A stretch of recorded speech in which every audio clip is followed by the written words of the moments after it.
Hi, I'm DJ, Services District Educator for 3511, that's Louisiana, and I just wanted to come to you today with a little bit of my takeaways from the class with Sean Goddard and his root drop technique. I thought it was absolutely amazing. I took away, the placement from doing a diagonal a little bit closer in the front to a little bit further in the back. I absolutely love it. It made complete sense because you want all that good depth right back here in the back.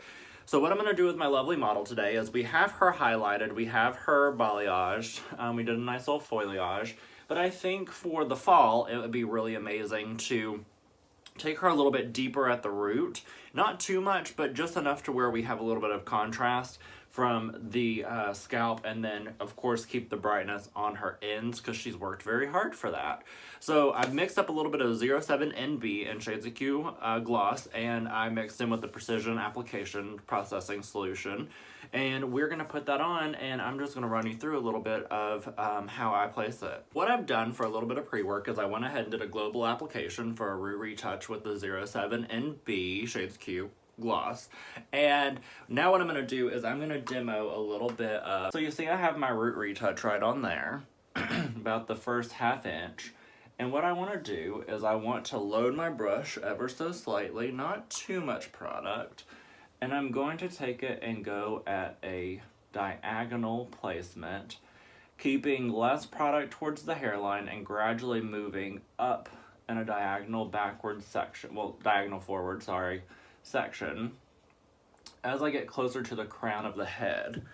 And then in the tutorial that Sean had shown us, he used the blur brush, but all I have is an etching brush, which I think works just about the same, and I'm going to take that Shades of Q and just blend it ever so softly with the side of my etching brush.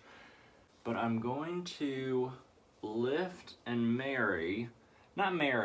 but I want to use it as a point of reference where my diagonal is for my previous subsection, so that way I know how far up I need to go. Taking that, using my etching brush and diffusing that line.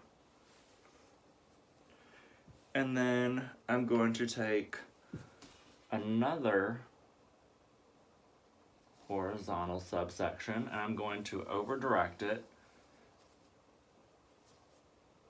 marry it to the rest of it, and still using that stationary guide at the very top of the head, I'm going to use my Shades of Q and meet to that same line. So as we use each subsection, the line is getting progressively longer, which is the intention, so that you create more depth in the center of the head, right?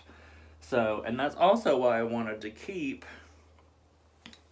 the round of the head a little isolated from the rest of it, because if I kept on moving this hair, over directing it all the way from the ear all the way up here, we would have quite a bit of depth, which could be fine if that's what you talked about in your consultation.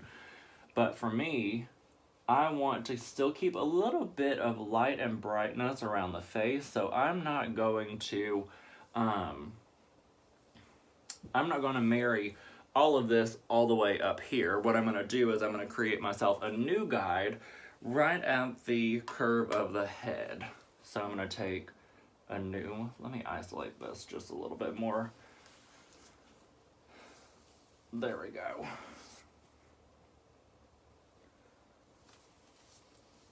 I'm still going to over direct it ever so slightly,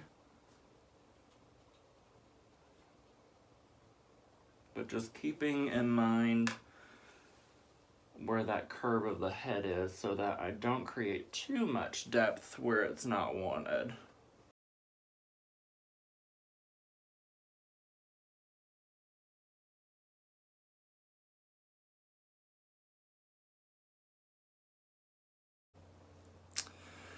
Now in the back of the head we have a very similar story to the front of the head, just a little bit different in over direction. So what I've done is I've taken one of the high pieces from the front of the head and I'm going to marry it to the high point of the head that I have not drop that root down on yet. And what I'm going to do is I am going to, this first little guide that I have in the back of the head, I'm going to drop that root to where the end of the high point is from the front. I really hope that made sense. I'm gonna match the longest point from the previous quadrant in the front of the head. I'm going to marry my shades of Q to that point, not dropping it any lower, that way it all marries together. And then I'm gonna take my next little horizontal subsection,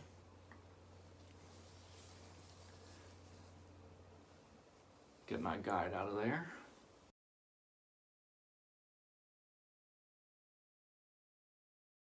Okay, so what we've done is we've gone ahead and done the global application, keeping everything at a diagonal for like a little bit beyond the retouch, if you would. And so what I've done is, now that it's processed a little bit, hopefully you'll be able to see it, is you can tell that I have that nice diagonal line with length going towards the back whenever it comes to the application. And then what we've done is in the back, so hopefully I can describe this a little bit better now, is in the back, the high point of that diagonal on the side became our guide in the back. And so whenever I took everything from the occipital up, I took it and I met it to that new guide that I have in the back and just diffused that color out to meet that new guide that's at the high point of the head. Now getting down to the occipital, I didn't want to create too much, which actually, let's see, we can actually, so I can demo it, let's extend this part just a wee bit further, just a little bit further. So what I've done is at the occipital, I don't want that depth to come all the way from, you know, the bottom. If I overdrag the hair all the way at the bottom, I might end up covering that entire subsection with color, and that would defeat the purpose with creating the depth. So what I've done is from the occipital down, I just blurred out that retouch point that I had created. Just like any zone 1 reapplication, I took my etching brush and I just diffused that line out, if you would. So just for a couple of, since I didn't get to show you too much of the back, just on a couple more subsections, meeting that part all the way up to where my guide is, which is right there, meeting that up there, and then diffusing that out with my etching brush.